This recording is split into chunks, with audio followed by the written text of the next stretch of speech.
Hello there and welcome to Tuesday in Parliament. Coming up, after resignations and recriminations in Northern Ireland, MPs are told divisive new elections could be on the way. The clock is ticking. If there is no resolution, then an election is inevitable. MPs hear not enough is being done to tackle hate crime. And a Transport Minister calls for an end to the strike saga on Southern Rail. So I say to the unions, as the Secretary of State has done, not on one occasion, but twice, come and meet him, call off the dispute, and let's resolve this dispute. It's gone on far too long. But first, a political crisis is threatening the future of the power-sharing arrangements in Northern Ireland.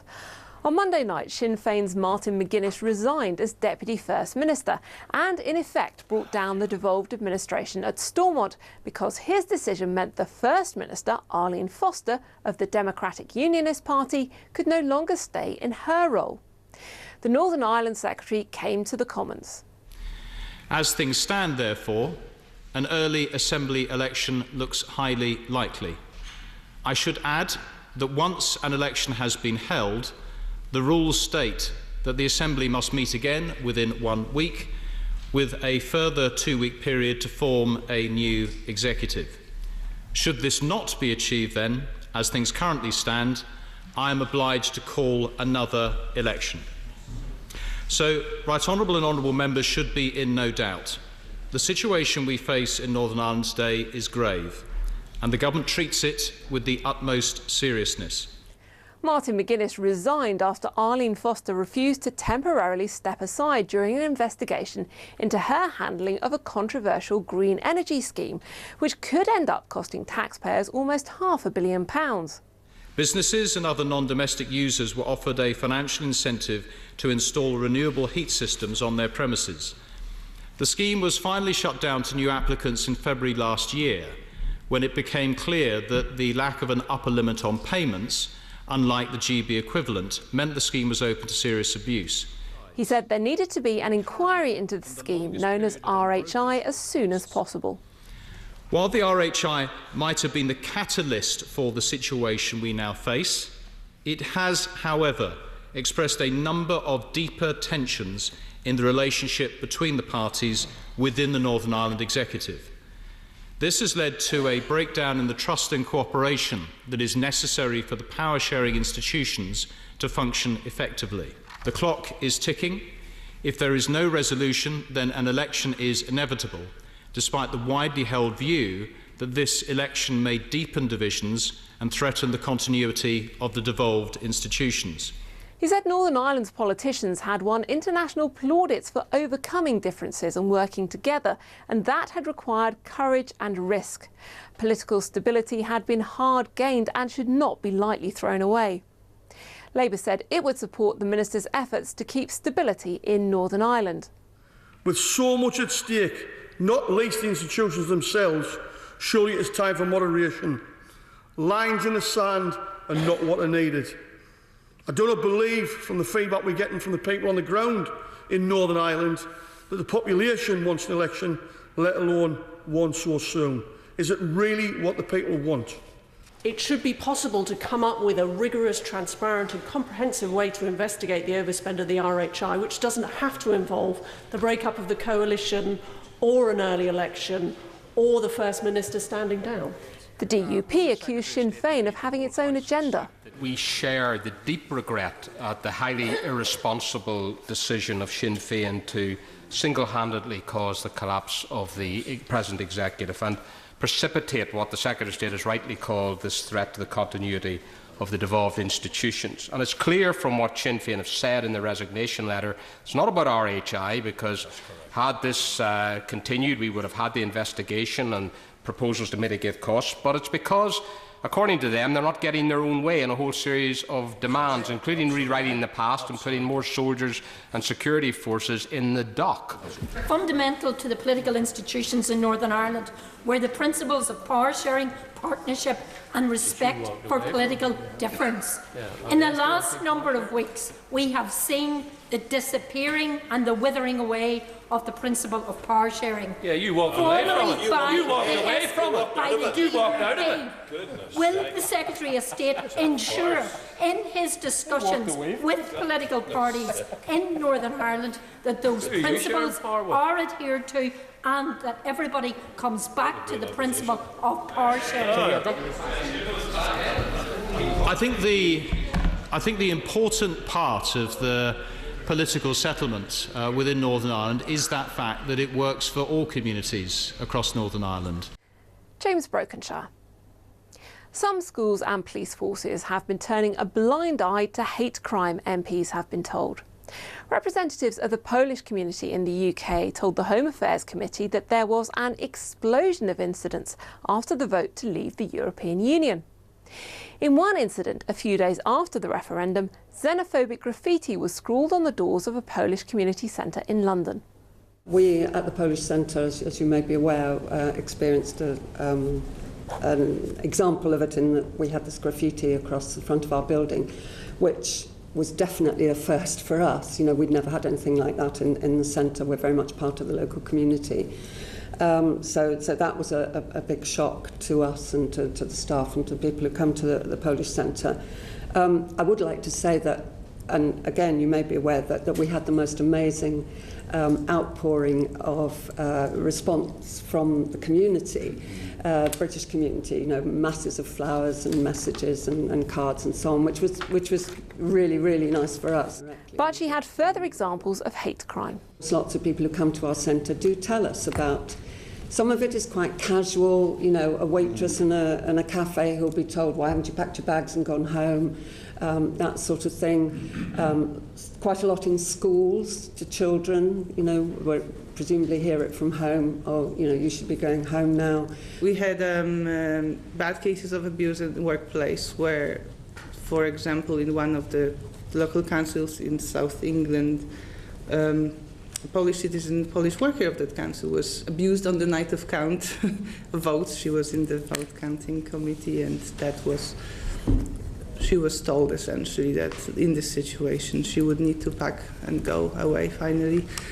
We had many reports on schools when there was physical abuse and violence towards Eastern European, broadly speaking, children, with very little response from the school as institution, which is our concern. Mm-hmm. Some schools are exemplary with how they deal with tensions post-Brexit referendum. Some, however, we feel are still turning blind eye, and that's a big concern for future of communities. The problem, in our experience, is deepened by the mixed response from the police. So when people do want to report hate crime or hate speech or just have concern and go to the police whether they should be doing something about it, I'm sorry to say that not all police services are ready to respond to hate crime. Sometimes it's being waved away as employment issue that is not the police matter because it's discrimination, for example, or harassment. The abuse, discrimination and hate crimes that you have described are clearly appalling, and we obviously note what Majlinska said about this still being a minority, and it is welcome that you've had other support. Nevertheless, that minority abuse and hate crime and persecution is still appalling and deeply un-British and should have no place in our country. One committee member questioned the link between Brexit and hate crime. What do you think might have happened if the vote had gone the other way? Who knows? Well, you see, that's quite an important question, because I think what is difficult is attributing that spike in hate crime to the way that the referendum went, and the sort of people who commit these hate crimes, let's admit it, are morons. It's helpful to stick to the facts in terms of what actually is the cause of these hate crimes, rather than just attribute it to because people voted a certain way. I think we've talked about, sorry if I may, reply. I think we've talked about that, and I think personally, I think there is, because Chair, you asked about what's likely to happen in the future and what's happening now. And, I think that there may be another point where things get worse, when those people who, for whatever reasons, thought everything would be resolved by Brexit, their own particular situations might improve and so on, when they find that that doesn't miraculously happen. Tim Lawton told her one aim of the committee inquiry was to make sure that that didn't happen. Now, plans to close dozens of local tax offices should be immediately scrapped after a spending watchdog found costs have spiralled, according to the Shadow Chancellor John McDonnell. His comments came after the National Audit Office, the NAO, revealed that HMRC has had to rethink its plans after underestimating the costs and the scale of the disruption involved. But, called to the Commons, a Treasury Minister defended the scheme. The size of HMRC's estate has been reducing since 2006, and the NAO report published today shows that HMRC have made some effective changes since 2010, whilst reducing staff numbers by a quarter and saving the taxpayer over £350 million. But HMRC wants to keep up the momentum to provide better service at a reduced cost. As they announced in 2015, that means taking forward big reforms to how the estate works, which will see over 170 small offices consolidated into 13 larger regional offices, an approach which is used across government. This brings with it a whole range of advantages, from efficiently sharing resources and quality digital infrastructure to better support and career opportunities for the staff who can more effectively share expertise. And for the public, what this really means is a better, more modern service run by fewer staff, costing around £80 million a year less by the time these changes take effect. She accepted the costs of the programme were likely to be higher than forecast. There are a wide range of factors behind that, from rising property costs and changes made to the programme, for example, to help staff adjust and to ensure a smooth transition for customers. And so the programme costs are, of course, updated to reflect this. I therefore thank the NAO for their timely report.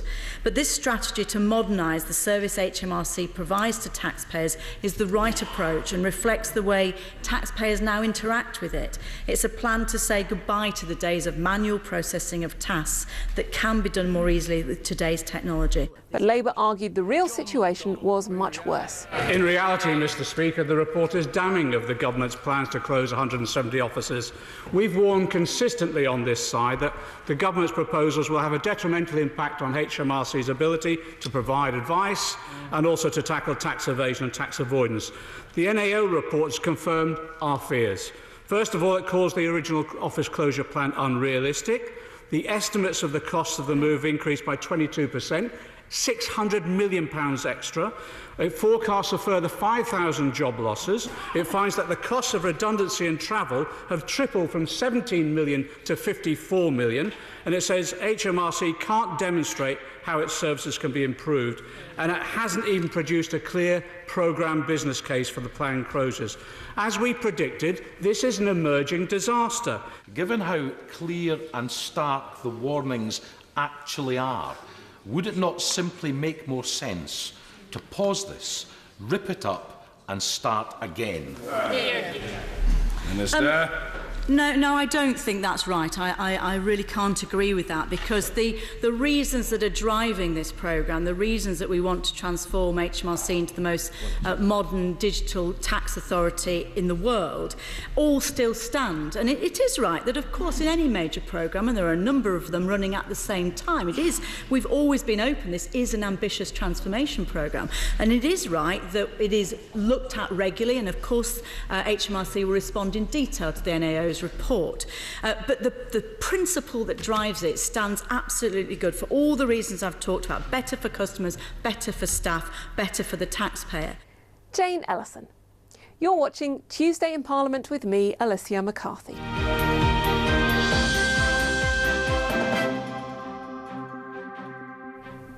Financial jobs in London are bound to be affected by Brexit, but a lack of knowledge about the government's plans will make the situation worse. That was the message from leading financiers, including the head of the London Stock Exchange. They called for the city to have its own transitional arrangements, known as grandfathering, meaning new rules wouldn't apply to the city institutions for around 5 years. And I think there are 4 periods. There's a period between now and triggering Article 50, where it would be helpful to get an idea as to what the policy objectives are in the negotiation. There's the period during Article 50 where there's the possibility of having a discussion with our counterparts in Europe as to the likelihood of getting, where's the common ground in relation to where we might get to. Then there's the period from the end of Article 50 to the new world, for however long that takes, the standstill that you described. And then there's the implementation period for whatever is agreed for the future relationship, because it will take time to configure. An economic impact in terms of course, the jobs that power this industry. And I'm not just talking, of course, about the clearing jobs themselves, which number into the few thousands, but the very large array of ancillary functions, whether it's syndications, trading, treasury management, middle office, back office, risk management, software, which range into far more than just a few thousands, a tenth of thousands of jobs, would then start migrating. And last but not least, Mr. Chairman, we're talking here about the largest financial asset classes in the world. We're talking about numbers that are almost unimaginably large, hundreds of trillions, that would have to quickly be innovated, migrated. The systemic or potential systemic impact normally would have reverberation if mishandled, if handled too quickly, without, of course, the benefit of anticipation and preparation. For some of the American banks, for example, Citibank has a big operate or has a licensed bank in Ireland. Some of the other banks already have operations in the continent, but the majority of them have their principal operation in London and passport into the whole of Europe from here. They are looking at how they would replace that by setting up operations, regulated operations in Europe. And the challenge they've got, more than firms like us that already have operations in Europe, is they would need to go and get the licenses that they don't have, because today they rely on passporting from their UK license. And sorry, and just to clarify, your point is to do that they would leave London. They would need to leave London. They would, well, and they would need to relocate at least part of their activities in order to secure that license. And part of, and that's exactly right. And part of the uncertainty and the planning, if you like, is how much would you have to move? Clearly, you would need to move the front part of the business, the relationship managers that talk to customers, because that is the line. But the question would be whether the negotiation would allow the middle and back office, the settlement, the risk management, the accounting and so on, to be done outside of EU27, or whether EU27 as part of the negotiation say, no, if we're going to give you a license, we want everything in our country. Now, that's a political negotiation as much as a technical negotiation. Are there any scenarios after Brexit where you could expand your operation in London? I think there are scenarios where the business can grow, certainly, and I think particularly given the attractiveness of the United Kingdom in which to do business, there's no reason why we wouldn't do. I mean, we happen to be a German company, but we have a significant and growing business here in the UK because we can find talent and the right environment. So there's no reason why that shouldn't continue. I mean, the freedom of finding the right people, putting them in the right place, a good regulatory environment, predictable tax regime, all of that makes the UK a very, very attractive place to do business. But Elizabeth Corley said complexity in doing business could chip away at that attractiveness. The Foreign Secretary, Boris Johnson, who's just returned from Washington, says there's a huge fund of goodwill for the UK on Capitol Hill. Mr Johnson held talks with some of Donald Trump's top aides and leading Republicans and told MPs there was a very large measure of understanding that now is the time to do a free trade deal. His comments came during question time, when MPs tried to tease out details about the talks and the UK's future relationship with Donald Trump's administration. In addition to talks with the incoming US administration, what talks specifically with regard to security and trade did my right honourable friend have with congressional leaders? I'm grateful. There were I have to say to the House that there was a huge fund of goodwill for the United Kingdom on Capitol Hill, and a very large measure of understanding that now is the time to do a free trade deal. They want to do it. They want to do it fast, and that understanding was most vivid and most urgent on the part of the incoming administration. On Sunday, the Foreign Secretary met with Steve Bannon, Donald Trump's chief strategist, a man whose website is synonymous with anti-Semitism, racism, misogyny, homophobia, hero worship of Vladimir Putin, and the promotion of extremist far-right movements across the world. Can I ask the Foreign Secretary, how did he and Mr. Bannon get on? I don't wish to embarrass any member of the incoming administration by describing the friendliness or otherwise of our relations. But what I can say is that the conversations were genuinely extremely productive. There is a wide measure of agreement between the UK and the incoming administration about the way forward, and we intend to work to build on those areas of agreement. May I ask the Foreign Secretary what agreement there will be on policy towards Russia between the British government and the new administration, given the new administration's indebtedness to President Putin through the leaking and hacking of the Democratic National Committee and Hillary Clinton campaign chairman's emails? Well said, Sir Sergeant. May I first of all say I make no comment on the efficacy, the electoral efficacy of the hacking of the DNC emails, except to say that it's pretty clear that it did come from the Russians. And the point that we've made to the incoming administration and indeed on Capitol Hill is just this, that, as I said earlier on, we do think that the Russian state, the Putin Kremlin, is up to all sorts of very dirty tricks, such as cyber warfare, but it would be folly for us further to demonize Russia or to push Russia into a corner. So a twin-track strategy of engagement and vigilance is what is required. The Foreign Secretary, Boris Johnson. They've endured months of misery and there's no end in sight for commuters on Southern Rail.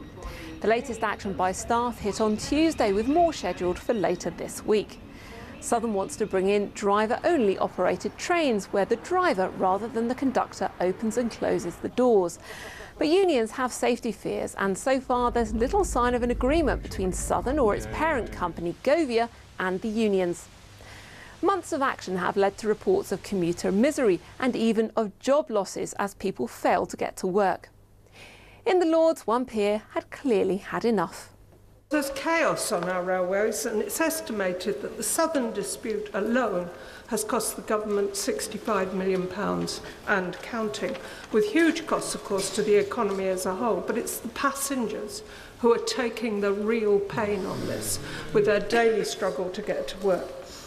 Does the Noble Lord the Minister accept that this simply cannot be allowed to go on, and that things are now so bad that it would be very difficult indeed to restore trust between Southern and its workforce, and that therefore Southern should be relieved of their franchise? And I would suggest that it should be passed to Transport for London, who have a very good proven track record.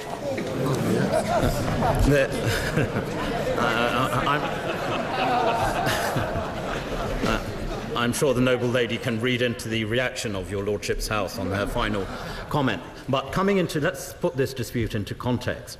There is no basis left for this dispute. First of all, the conductors, who've become train supervisors. 222 of the 223 have signed new contracts. The one remaining one is leaving.